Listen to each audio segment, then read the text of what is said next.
It is my privilege to serve as UNODC Goodwill Ambassador on the rule of law for Southeast Asia. In that capacity, I have had the opportunity to meet many persons. The concerns, hopes, and dreams that have shared with me are familiar to us all. We all want a good education, a good job, an affordable and comfortable home. And we all want to safeguard the health of our family, and yet many persons have met with difficulties in securing these and other basic needs. Against this backdrop, I have become increasingly convinced that the importance of the rule of law in development of our society. To some persons whom I have met, the concept of the rule of law may seem something distant from their everyday life. I have sought to explain to them that the rule of law is much more than court cases and lawyers. The rule of law is needed to make our educational system, our working life, our housing, and our healthcare institution more effective, accountable, and inclusive. For example, our right to own land and home depends on a fair and clear system of ownership. When ownership is based on law and on the rule of law, it is predictable, it can be registered and recognized by the local community and the state. Education and employment are other examples where elements of the rule of law, such as access, fairness, and equality, play a crucial role.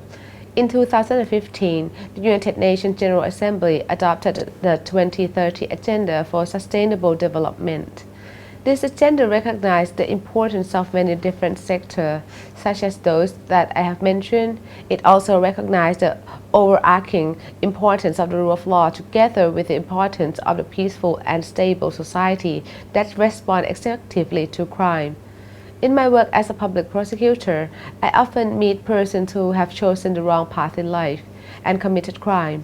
It is important to bring offenders to justice, but we should ensure that the justice system itself follows the rule of law by full application of such principles as gender sensitivity and by finding an outcome that best ensures reintegration of the offender into society. In the longer term, we should tackle the factors that may lead to crime. For example, in remote areas of Thailand, we have had success in reducing illegal opium poppy cultivation. Under the guidance of His Majesty the late King Bhumibol Adulyadej, we adopted a people-centered alternative development approach to support persons and communities facing difficulties in obtaining ordinary livelihood. We were able to show them that, when given the opportunity, they can choose to turn away from opium and produce and market legal crops such as coffee, that they can help strengthen peaceful and just communities where the rule of law helps them achieve their goals, not work against them. To Sustainable Development Goals extend to 2030. Achieving these goals requires trust and confidence in the law that is not so different from the trust and confidence felt by the local communities in the context of alternative development. It also requires that we all work together as citizens, as public officials, as people in private sectors. We need to foster that trust in many sectors, which are interrelated with one another and which rest on the foundation of the rule of law. It is in this spirit we should continue to work together for the benefit of all.